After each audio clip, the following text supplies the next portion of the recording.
Sebelum kita memulai, mari kita masuk dalam doa. Kami mengucap syukur Tuhan untuk malam hari ini kami boleh kembali berkumpul mendengar sharing dari Pendeta Ria Sebuah. Terima kasih Tuhan untuk hamba-Mu yang Engkau berikan kesempatan kami mendengar kesaksian ini Tuhan.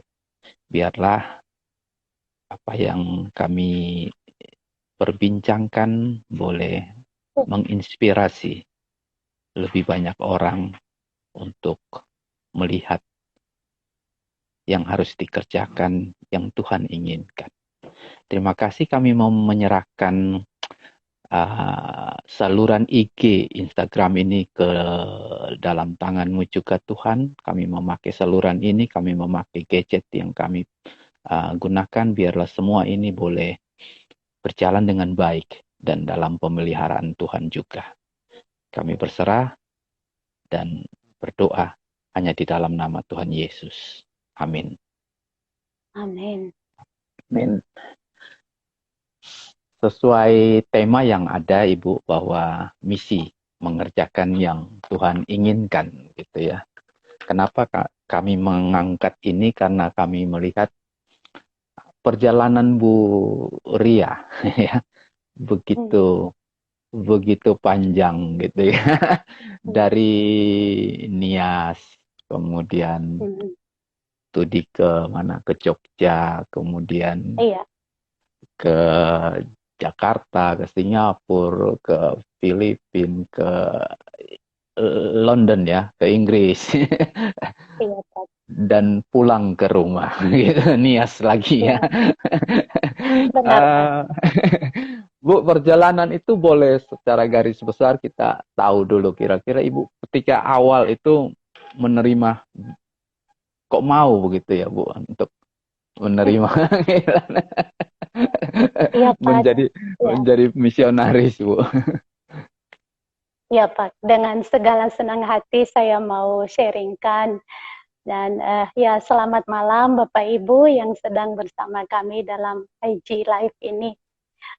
Awalnya pada waktu saya masih kecil, saya mengerti bahwa saya telah menerima anugerah Tuhan, kehidupan yang kekal melalui kematian Tuhan Yesus Kristus. Hanya itu di awalnya yang saya mengerti. Tetapi kemudian ada satu firman Tuhan yang mengatakan bahwa muliakanlah Allah dengan segala hartamu. Dan pada waktu itu saya masih kelas 5 SD, tapi ayat itu begitu menggugah saya.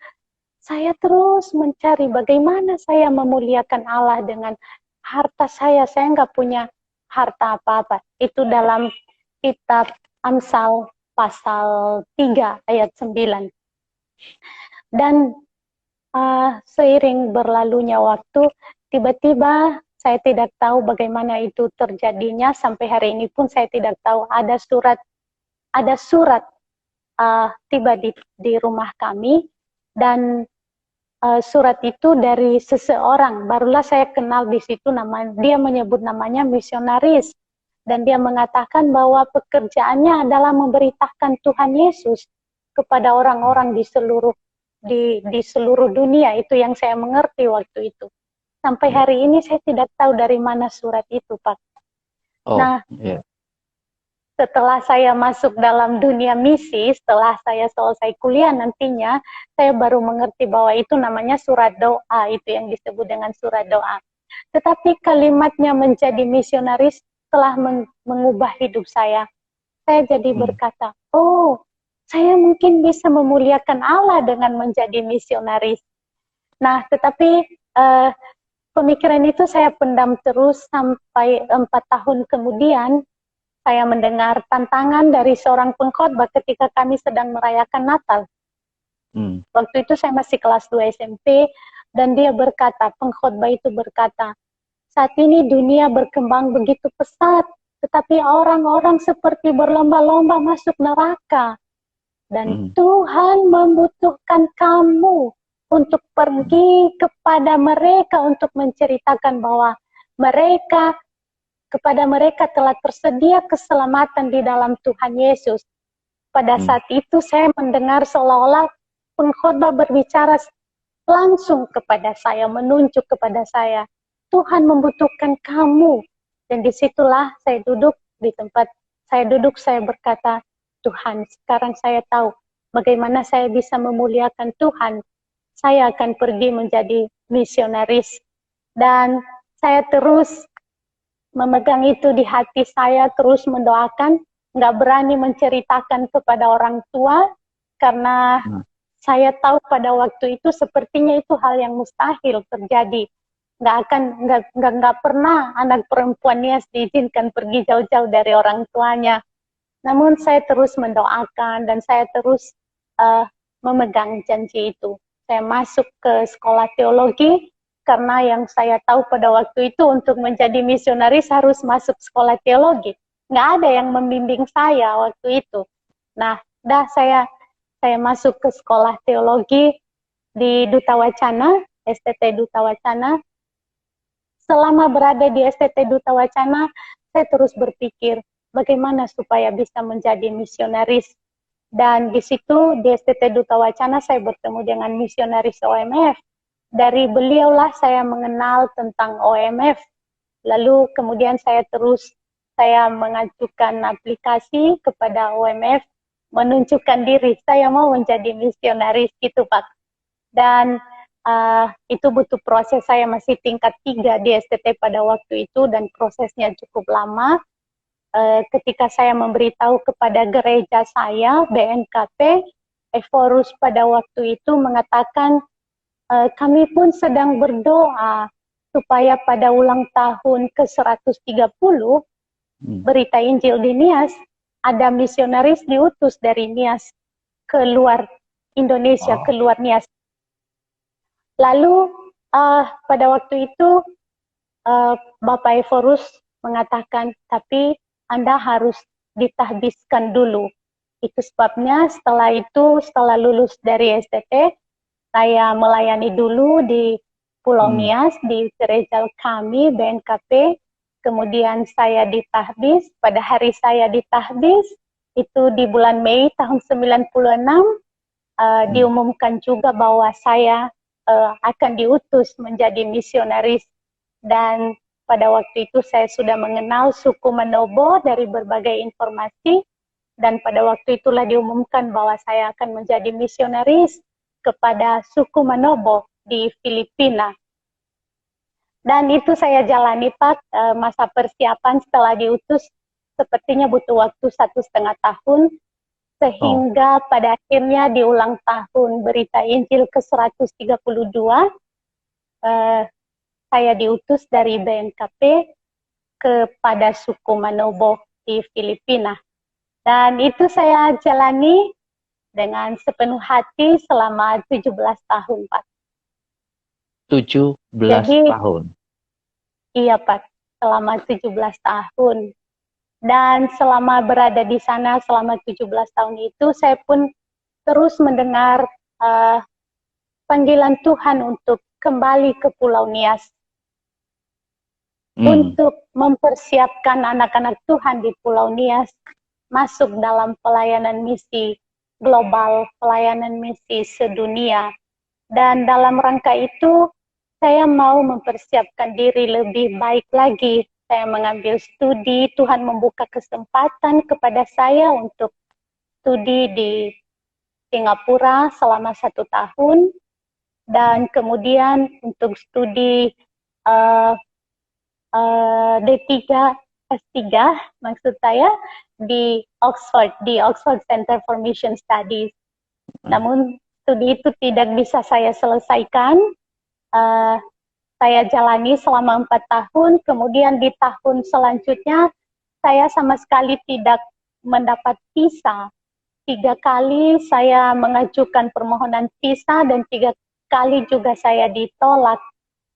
Meskipun segala persyaratan sudah saya penuhi, sekolah sudah memberikan jaminan, namun tetap saya ditolak. Dan akhirnya saya berkata, ya ada rencana Tuhan yang lain bagi saya.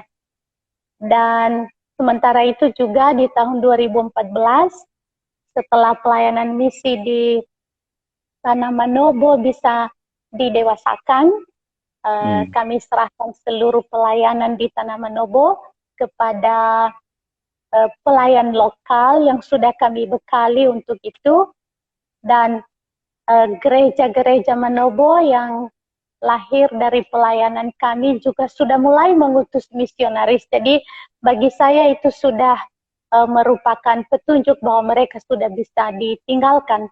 Jadi saya kembali ke Indonesia dan mulai di tahun 2014 saya sudah menetap di Indonesia. Demikian perjalanan singkat. Iya, makasih. Tentang di Manobo ya, jadi Ibu saya tahu juga ada 2 buku ya. 2 buku apa ada lebih?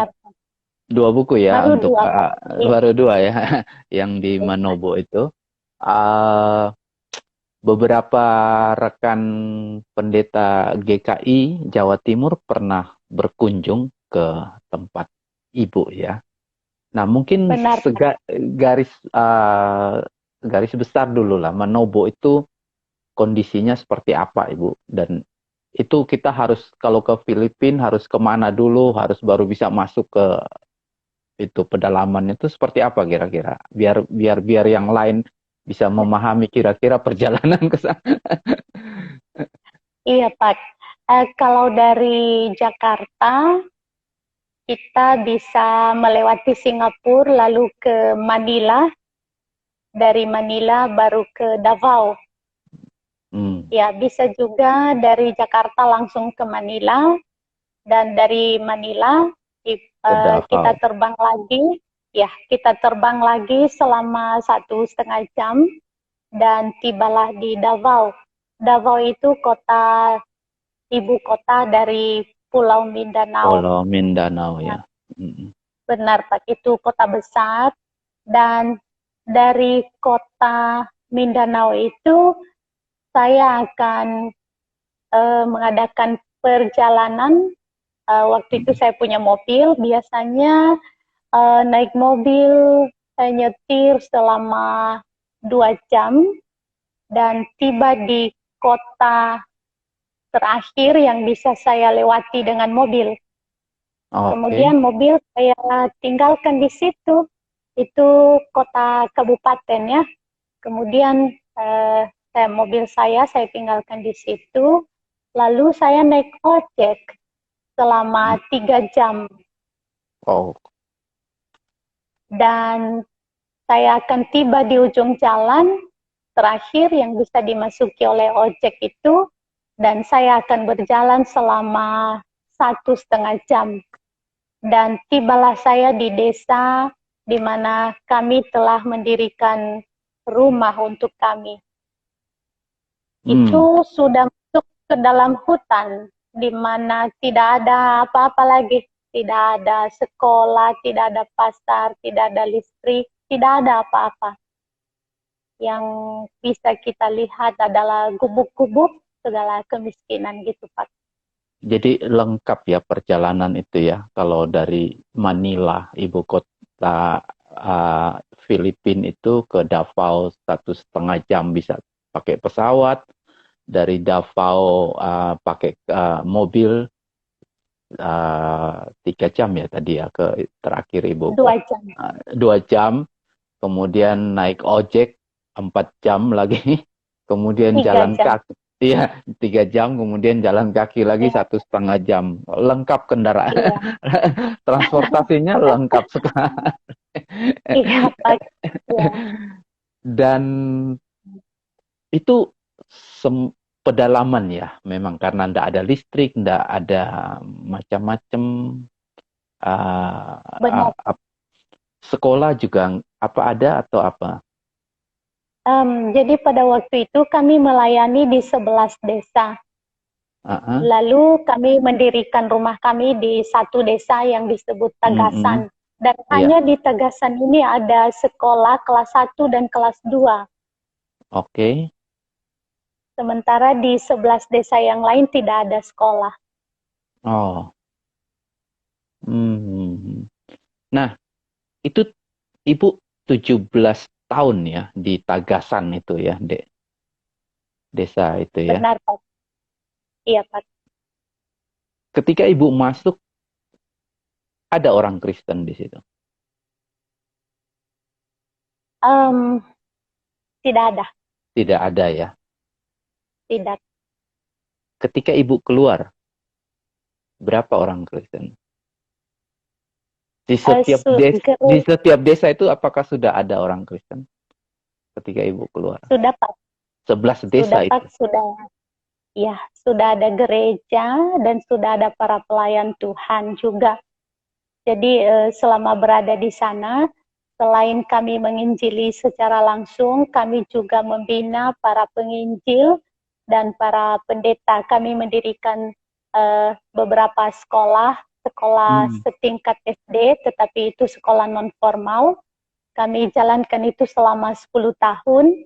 Dan kemudian sekolah itu kami serahkan kepada pemerintah. Ketika pemerintah melihat bahwa sudah bisa masuk dalam wilayah itu, mereka mendirikan sekolah-sekolah. Jadi di setiap desa itu sudah ada sekolah SD sekarang.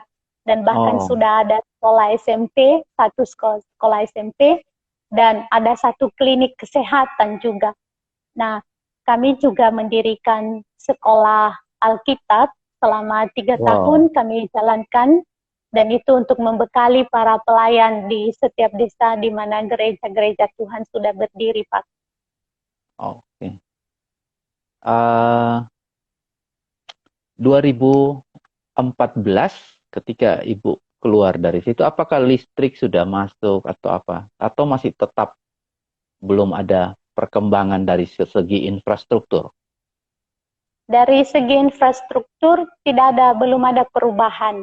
Tetapi kemudian di tahun 2018 saya kembali lagi untuk jadi ketika saya berangkat pulang di tahun 2014 masih ada 2 orang rekan satu tim, 2 orang misionaris yang masih tinggal di situ untuk final persiapan serah terima pelayanan.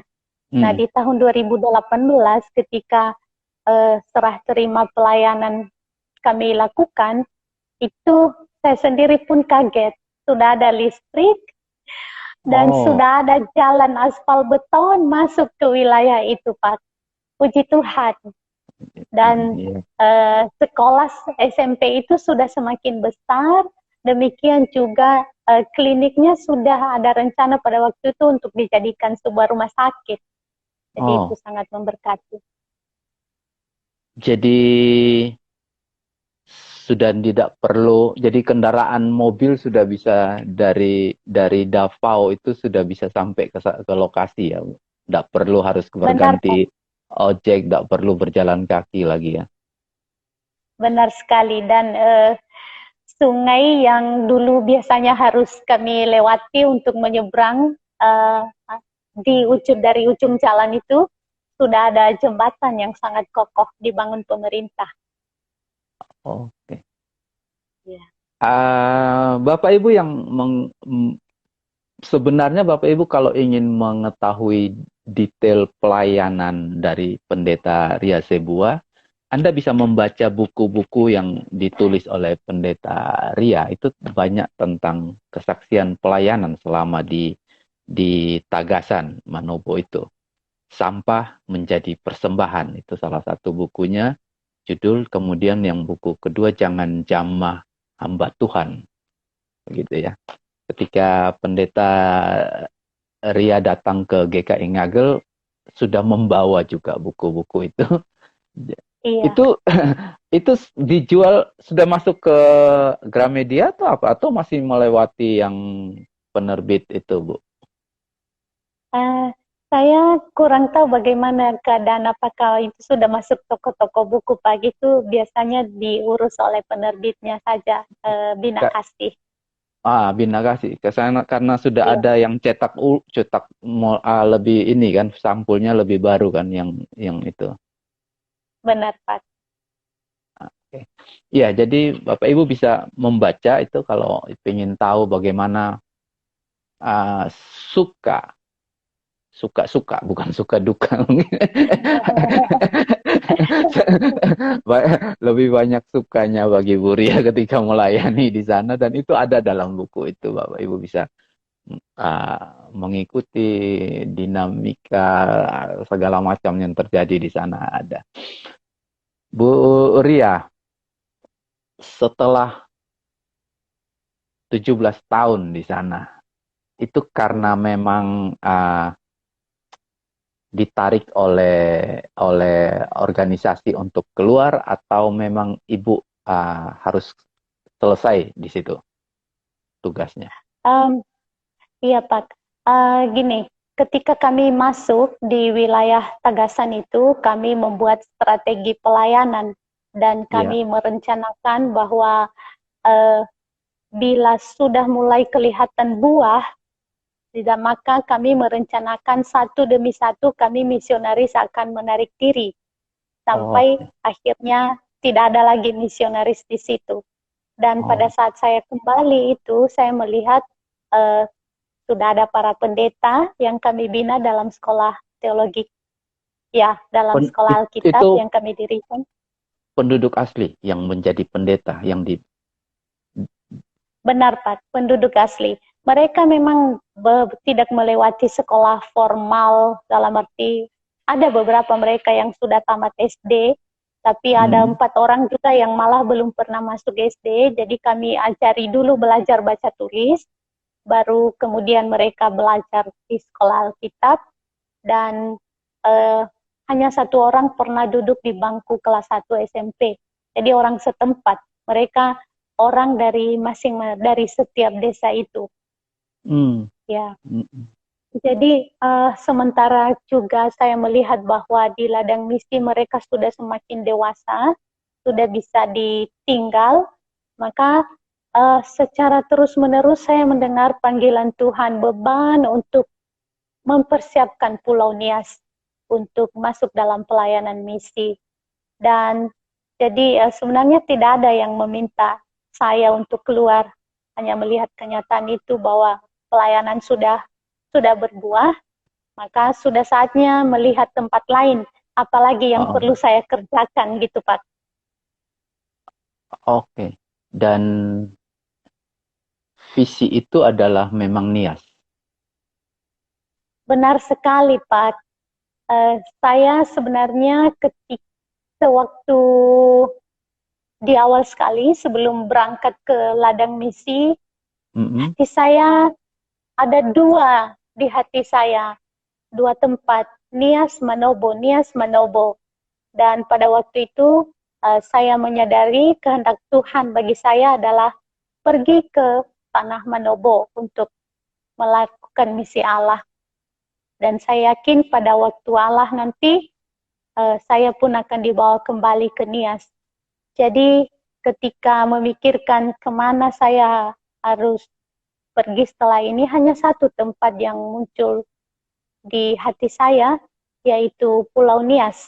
Dan oleh karena itu, saya pun resign dari OMF pada tahun 2017. Karena untuk bisa menetap dalam badan misi OMF, saya harus melakukan pelayanan lintas budaya. Saya tidak didukung bahwa saya tinggal di daerah asal saya. Namun beban pelayanan itu ditaruh Tuhan dalam hati saya untuk Pulau Nias. Saya merindukan Pulau Nias bisa mempersembahkan diri kepada Tuhan dalam pelayanan misi global. Karena dari waktu saya pergi sampai saya pulang, hampir-hampir tidak ada gerakan misi terjadi dari Pulau Nias ini. Sebentar. Iya, Pak. Dalam pemahaman ataupun pengetahuan banyak orang, Nias itu kan mayoritas Kristen, ya. Benar, Pak. Ketika Ibu mengatakan beban pelayanan itu untuk Nias gitu loh, kan jadinya kita jadi kenapa gitu, kan itu kan daerah mayoritas Kristen gitu ya, kenapa Ibu ada beban misi visi Ibu ada di Nias untuk apanya yang harus dibangun, apanya yang harus dilayani gitu Ibu. Iya Pak, seluruh Pulau Nias harus kembali mengalami Injil Tuhan Yesus Kristus. Oh. Benar, hampir seluruh warga Pulau Nias mengaku orang Kristen. Yeah. Itu hanya nama orang Kristen. Tetapi mengalami Injil Yesus Kristus dengan sungguh-sungguh itu masih harus terjadi di pulau ini, Pak. Dan itu yang membawa saya kembali ke Nias ini. Tahun berapa Ibu mulai kembali ke Nias? 2014 itu apa 2017 setelah resign? Setelah resign baru bisa menetap di Pulau Nias ini. Jadi antara 2014 sampai ke 2017 saya masih melakukan pelayanan bersama OMF. Dan pada waktu itu juga saya masih ke Inggris untuk studi saya. Jadi resign dari OMF, lalu kesempatan tertutup untuk kembali juga ke Inggris. Saya mengerti itu bahwa sudah saatnya saya harus full time menetap di Pulau Nias, Pak. Jadi jelas jawabannya ya Ibu. Iya Pak. Ya. Begitu bagi orang awam kan selalu minta tanda dan jelas sekali bahwa Ibu harus Nah, ketika Ibu mulai di Nias, apa yang dilakukan pertama kali di Nias? Iya Pak, hanya satu kerinduan saya, dan itu saya tuangkan dalam satu kalimat yang menjadi visi saya Pak, yaitu Nias pulih bagi Kristus, berkat bagi suku-suku bangsa di dunia. Dan ini salah satu perwujudannya adalah ingin melihat 150 ononiha artinya orang Nias, menjadi berkat. Dalam arti diutus keluar Pulau Nias untuk membawa misi amanat agung Tuhan Yesus Kristus. Dan untuk menjangkau visi ini, saya mendirikan yayasan, yaitu Yayasan Bola Penabur Kasih. Dan disinilah di dalam yayasan ini kami melakukan berbagai pelayanan untuk membawa Nias ini pulih bagi Kristus. Pulih bagi Kristus artinya mengalami kembali apa sebenarnya arti hidup di dalam Injil itu. Dan pulih bagi Kristus dimaksudkan bukan hanya sekedar mengerti atau mengalami keselamatan itu, tetapi menghidupi, menjalankan keselamatan itu, mengerjakan keselamatan itu bagi Kristus. Dan itu diwujudkan dengan pergi menjadi berkat bagi suku-suku bangsa di dunia. Nah, penjabaran itu dalam yayasan itu akhirnya Ibu mulai melakukan apa saja saat ini ya? Iya Pak, saat ini setelah melewati beberapa tahun, saat ini kami melakukan mission prayer group, di mana ada sebenarnya 100-an lebih anak-anak, remaja dan pemuda datang setiap hari di yayasan untuk berdoa bagi suku-suku bangsa, suku-suku terabaikan. Itu satu. Setiap hari, Pak. Dan anak-anak ini datang ke center kami. Mereka berasal dari desa-desa yang berbeda-beda. Ada 8 desa asal mereka, saya pikir. Dan dari gereja yang berbeda-beda, mereka akan berjalan kaki 1,5 jam, 2 jam hanya untuk datang ke center kami, hanya untuk berdoa. Demikian juga mereka pulang berjalan 1,5 jam atau 2 jam untuk kembali ke rumah mereka. Jadi ini satu hal yang sangat menggembirakan. Mau hujan, mau panas, mereka akan datang untuk berdoa.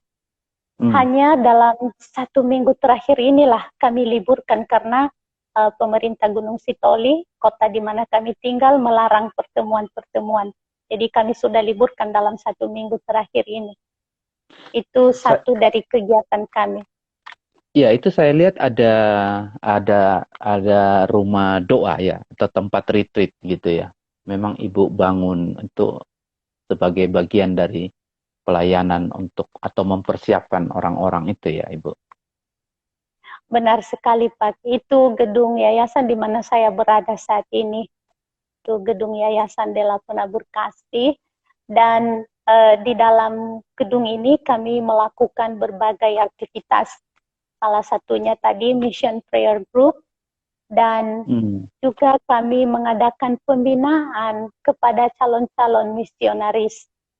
Nah, pada saat ini ada 8 mahasiswa teologi, ada 8 orang dari 3 STT, 2 di Pulau Nias ini dan 1 di Jakarta. Mahasiswanya sedang kami bina di sini, persiapan untuk menjadi misionaris. Oke. Mereka akan keluar atau? Iya, Pak. Diharapkan mereka akan keluar. Memang beberapa dari mereka harus kembali ke kampus 1 tahun lagi. Dan setelah itu kiranya Tuhan memimpin mereka kemana Tuhan menghendaki mereka. Ada yang sedang mendoakan untuk ke Papua, ada sedang mendoakan untuk ke Jawa, ada sedang mendoakan untuk ke Thailand. Dan biarlah Tuhan sendiri yang membawa mereka ke sana, Pak. Jadi membina para calon misionaris itu salah satu fokus dari pelayanan kami. Kami juga mengadakan konferensi misi. Ini dalam kerjasama dengan 2 STT yang ada di Pulau Nias ini. Nah, seharusnya kami juga melaksanakan konferensi misi di akhir Juli tadi, tetapi kami masih menunggu pembangunan mission home di yayasan ini selesai karena akan berkumpul 22 orang calon misionaris yang sudah memberi diri kepada Tuhan untuk dibekali di sini, di yayasan ini. Jadi kami memerlukan mission home, tempat mereka tinggal untuk mengikuti pembinaan di sini. Dan selain itu saya ada apa lagi? Karena saya lihat banyak kegiatan dari Yayasan Dela ini, Penabur Kasih, YDPK. Iya, Pak.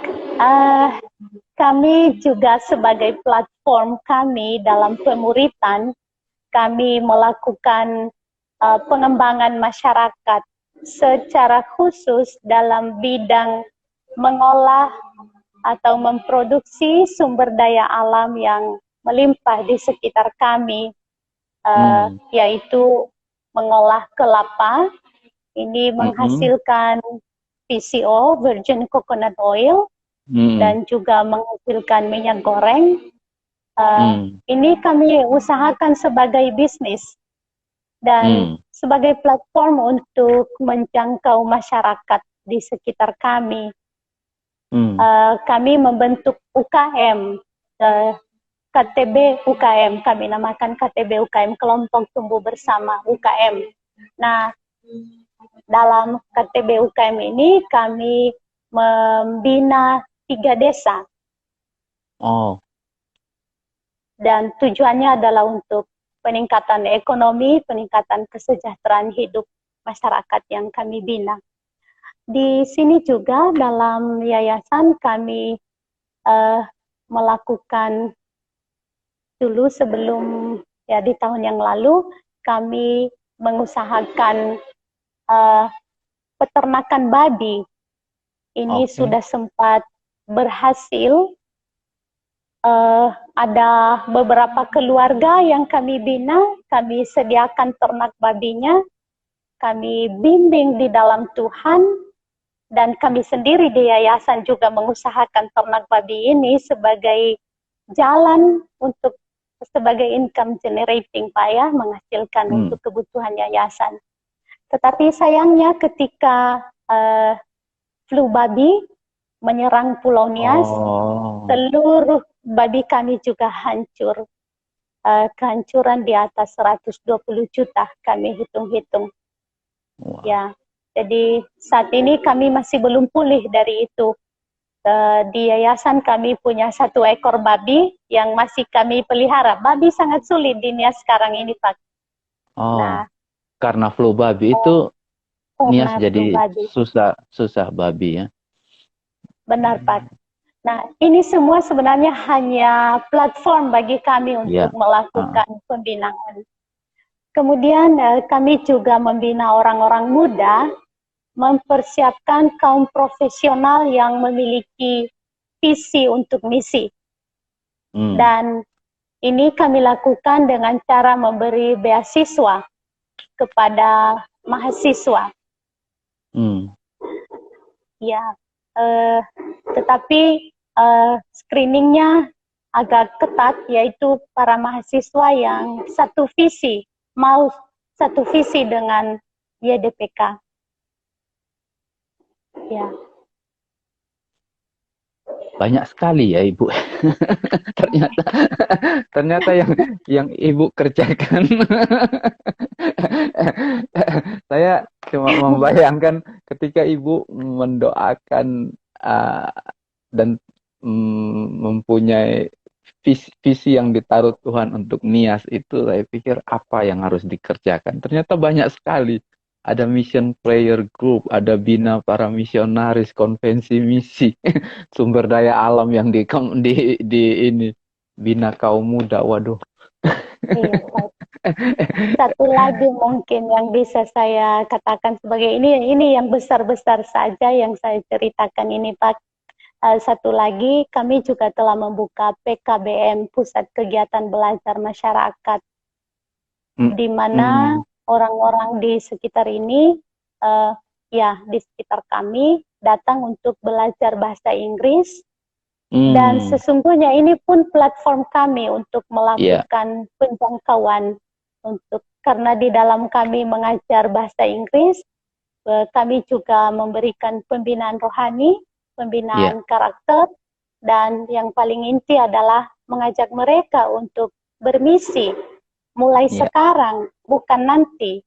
Jadi anak-anak PKBM, anak-anak Mission Prayer Group sudah melibatkan diri dalam hal berdoa dan mendukung dengan dana para misionaris.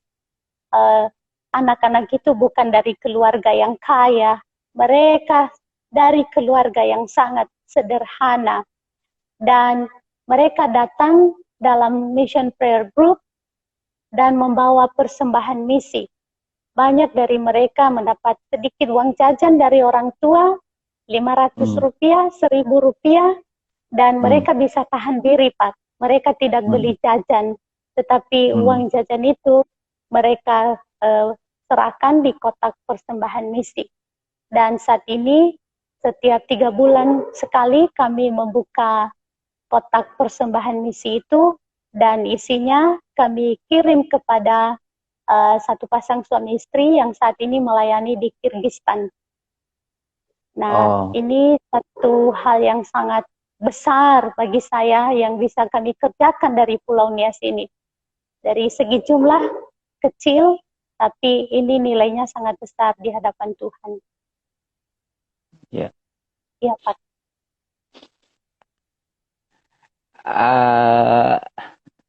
Yang besar-besar yang diceritakan.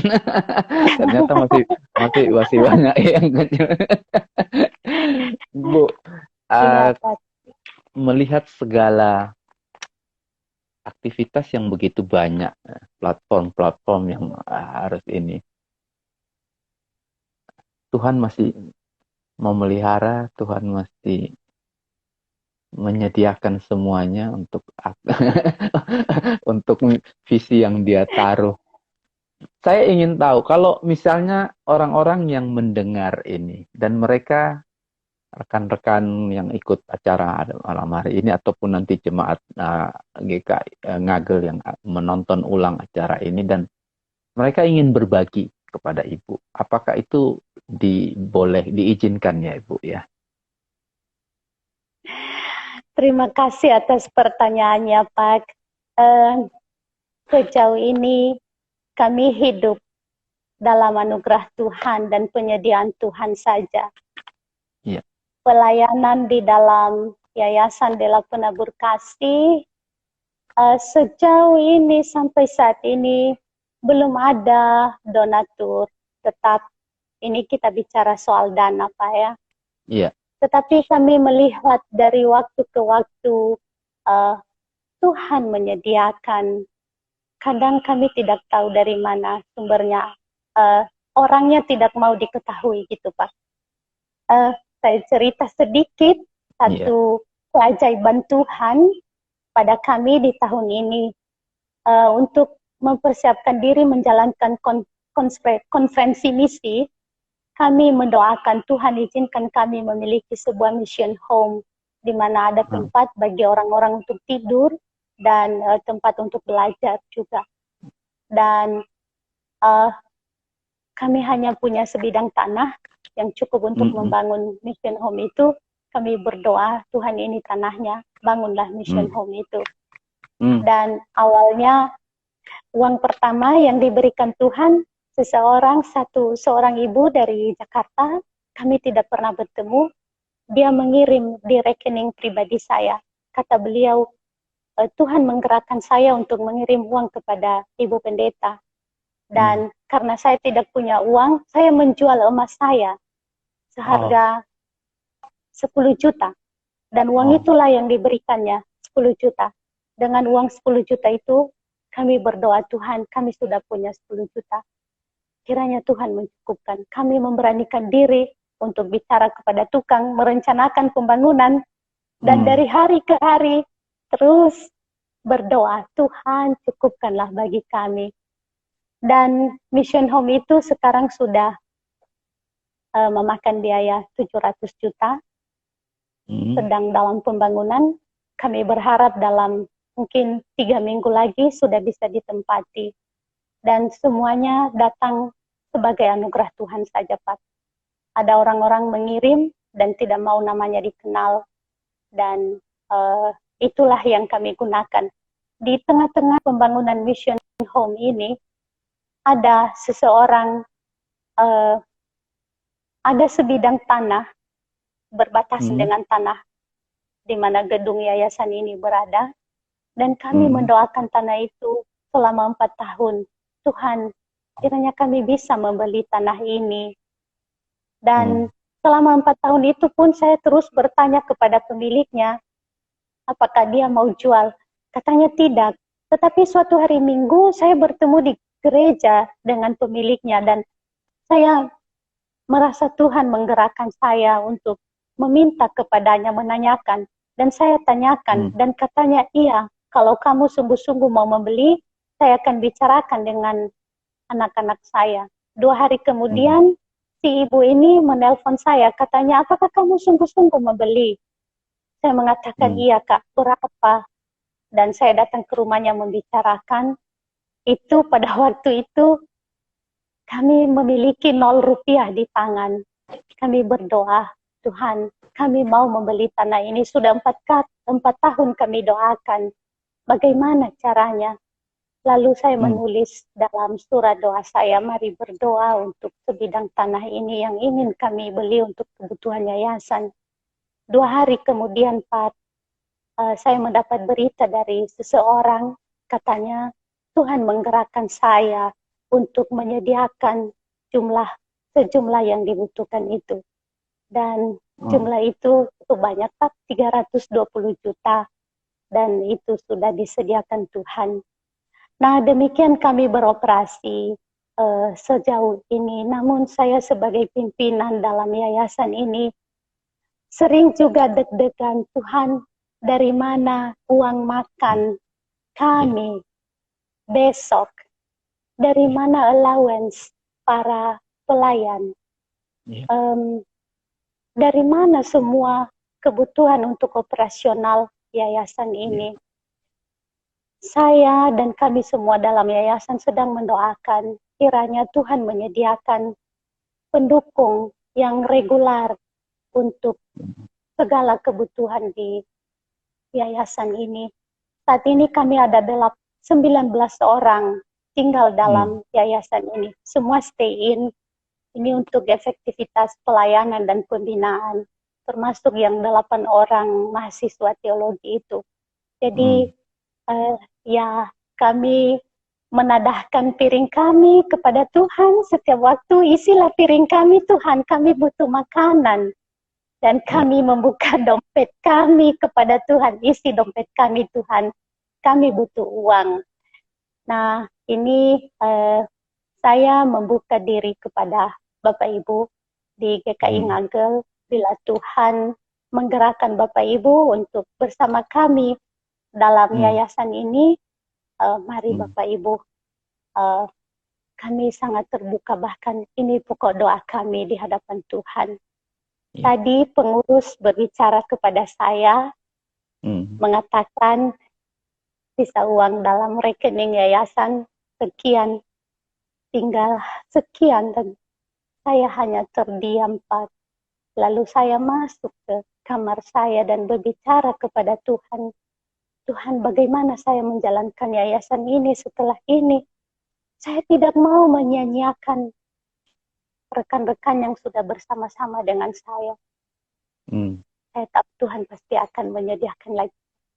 Ya. Luar biasa. Ya.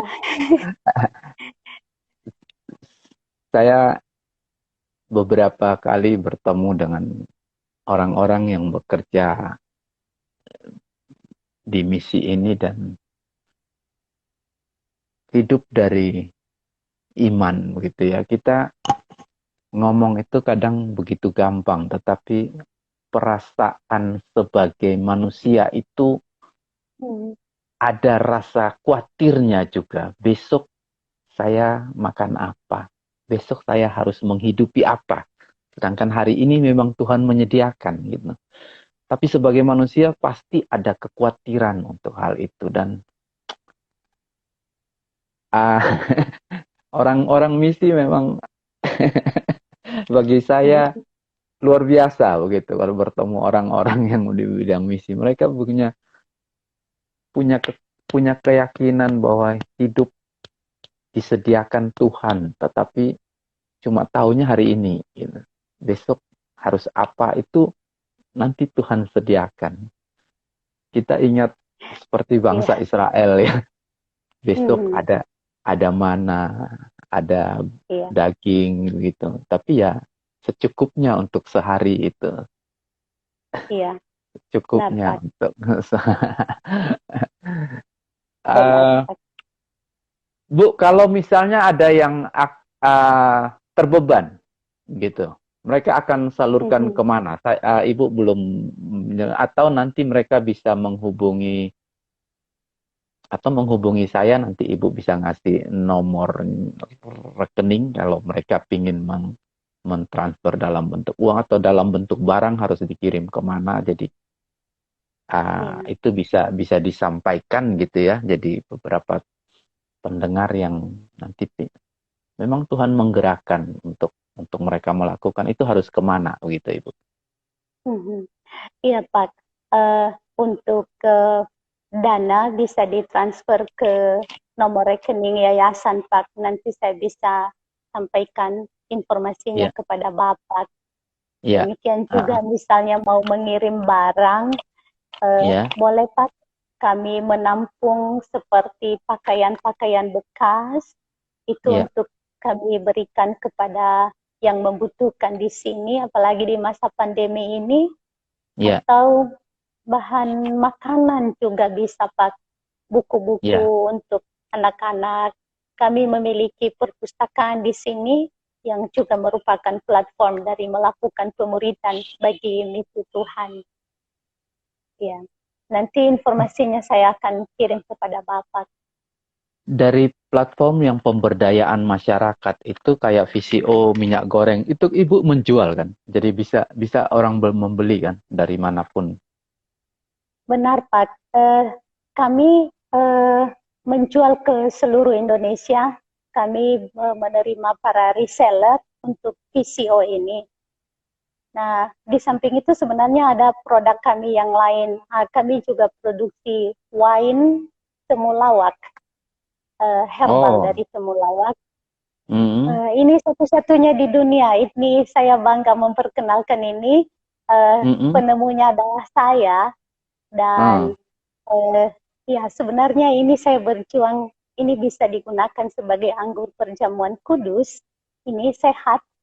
Nah, eh, kapan-kapan mungkin fotonya dulu saya bisa kirim kepada Bapak iya, nanti.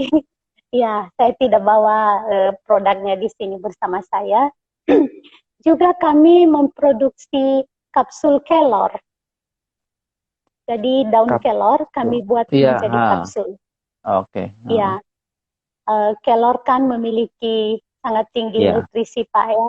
Sudah iya, dinobatkan sebagai pohon ajaib oleh WHO. Kami iya, juga produksi teh daun kelor, jadi itu teh celup dalam bentuk iya, teh celup, iya, isinya teh daun kelor. Dan kemudian kami memproduksi kapsul temulawak. hmm. Jadi semua hasil dari penjualan ini kami sisihkan untuk dana beasiswa bagi mahasiswa yang binaan kami. Anggur temulawak. Mhm. Sudah ada yang mengatakan menarik itu buat perjamuan. Itu Iya, bisa bisa disimpan lama ya, Bu. bisa disimpan lama, Pak. Semakin lama semakin baik. Ada beberapa saya mengadakan eksperimen yang paling tua yang sudah kami buat berusia 5 tahun saat ini. Oke. Ya, dan itu sudah kami kemas, kami sudah mulai menjual. Kami sedang mencari pasar untuk produk-produk kami ini. Mungkin dalam hal ini juga GKI Ngagel bisa membantu kami dalam pemasaran melalui gereja. Kalau VCO, sekarang kan VCO menjadi salah satu alternatif untuk menyembuhkan virus corona, Pak. Iya. Jadi ada satu customer kami, dokter di Jakarta yang menangani pasien COVID, dan dia menggunakan ini untuk uh, pengobatan kepada pasiennya. Produk-produk ini nanti bisa Ibu mungkin bagi kirim ke saya Baik, Pak. ininya ya, jadi biar kita bisa lihat. Mungkin ya Yayasan Dela Penabur juga sudah harus punya akun sendiri di Instagram apa di Facebook gitu ya. Jadi mulai Ya. bisa memasarkan. Sekarang kan semua bisa dijual online, jadi mungkin terpikirkan Iya, untuk Pak. membuat akun untuk memasarkan platform-platform dari Yayasan Dela ini. Iya. Bu, 1 jam sudah kita. kurang kurang Iya, Pak. saya masih butuh waktu lama seharusnya untuk untuk mendengar mendengar hal-hal yang begitu inspirasional dari Ibu gitu lah. Tapi waktu kita sangat terbatas. Saya berharap satu waktu kita bisa ketemu ataupun kita paling tidak bisa berbincang-bincang lagi dengan Ibu gitu ya. Iya, Pak. Salam salam untuk seluruh ya pengurus yayasan, mahasiswa praktek yang berada di sana. Baik, Pak. Doa Saya akan doa kami sampaikan. biar Tuhan tetap memelihara, Tuhan tetap menyediakan dan tentu visi itu semakin hari boleh semakin jelas untuk Baik, Pak. Ibu dan rekan-rekan. Kita akan akhiri pada acara pada malam hari ini. Apa ada yang Ibu ingin sampaikan lagi sebelum ini? Ya, Pak. Saya merindukan antara Yayasan Dela Penabur Kasih dan GKI Ngagel bisa ada kerjasama dalam mendukung mewujudkan visi Tuhan bagi Pulau Nias untuk menjadi berkat bagi suku-suku bangsa di dunia. Iya. Saya berharap juga Pak. begitu. Kita bisa melakukan sesuatu untuk Ibu juga begitu ya. Semua ini untuk misi. Semua ini tujuannya adalah misi. Kita mengerjakan semua ini tujuannya adalah misi. Benar, Pak. Terima kasih untuk waktu yang telah diberikan kepada saya pada malam hari ini. Kita akan akhiri semua ini, Ibu. Saya mohon doa dari Ibu. Kita berdoa bersama-sama, Ibu. Pendeta Ria Sebua bisa memimpin kita dalam doa.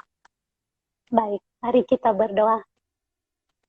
Ya Tuhan Allah kami, dalam kasih-Mu kami telah bertemu melalui pembicaraan di malam hari ini. Kami bersyukur Allah terus membukakan isi hatinya kepada kami. Kami menyerahkan diri ke dalam tangan Tuhan. Kami memohon, tuntunlah kami untuk bisa terus menyatakan kasih dan ketaatan kami kepada Tuhan. Kami berdoa untuk GKI Ngagel. Teruslah menggunakan gereja ini untuk melakukan misi-Mu di muka bumi ini. Saya berdoa untuk hamba-Mu Pak Sinto yang terus menggerakkan umat-Mu di GKI Ngagel. Berkati Tuhan, beri kekuatan yang daripada-Mu saja. Ini permohonan kami, tuntunlah kami selanjutnya. Di dalam Tuhan Yesus kami berdoa. Amin. Amin. Terima kasih. Terima Terima kasih. kasih banyak, Pak. Selamat malam, Ibu. Tuhan Yesus memberkati. Ya. Terima kasih teman-teman yang sudah mengikuti ini. Selamat malam.